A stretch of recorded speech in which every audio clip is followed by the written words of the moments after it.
Pa, gusto ko lang sana mag-sorry. Bakit? Kasi pa, may sakit na pala kayo sa puso. Hindi ko pa alam. Trabaho pa kayo ng trabaho. Dapat ako yung nagtatrabaho sa atin eh.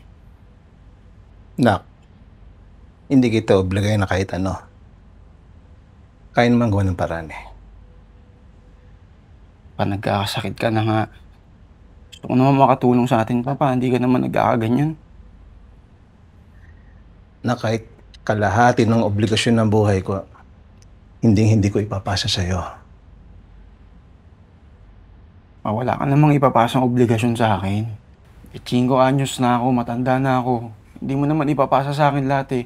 Gusto ko lang makatulong sa gastusin natin para hindi lahat ikaw nagtatrabaho pa. Nagkakaganyan ka na, may sakit ka no. Paano yung pangarap mo?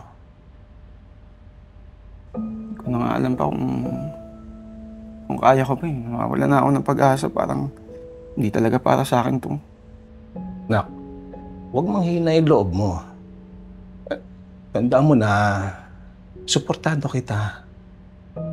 Tandaan mo yan. At saka, malaki paniniwala ko sa'yo. Kami ng mama mo.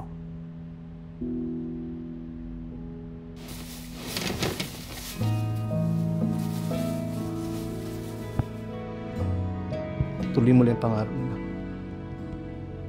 Kaya mo yan. Alam namin na matutupad mo yung pangarap mo.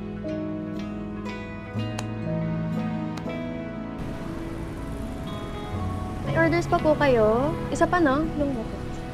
Ana, yung muffin po nila. Here you go.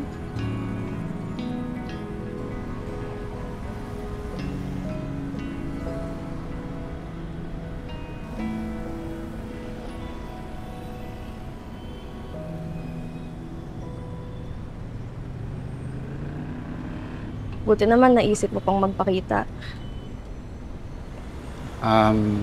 Gusto ko din kasi talaga na makausap ka. Sorry hindi ako nag-iisip. Padalos-dalos. Bigla ko na lang tinapon lahat ng meron tayo. Nasisi talaga ako na ginawa ko yun sa'yo. Ashley, alam mo, ako dapat tong nagsasorry sa'yo.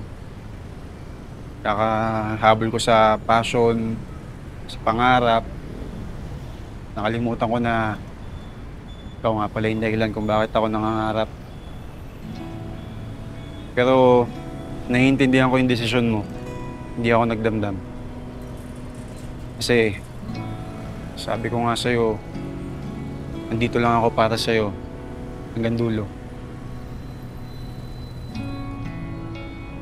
Mahal mo talaga ako, no? Hindi pa sa'yo nakakala mo. Pinabawi ko na yung cool off. Weh? Oh.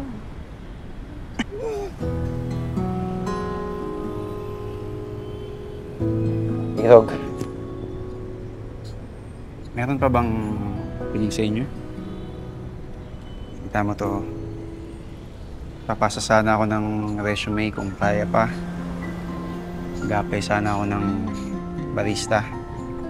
Talaga?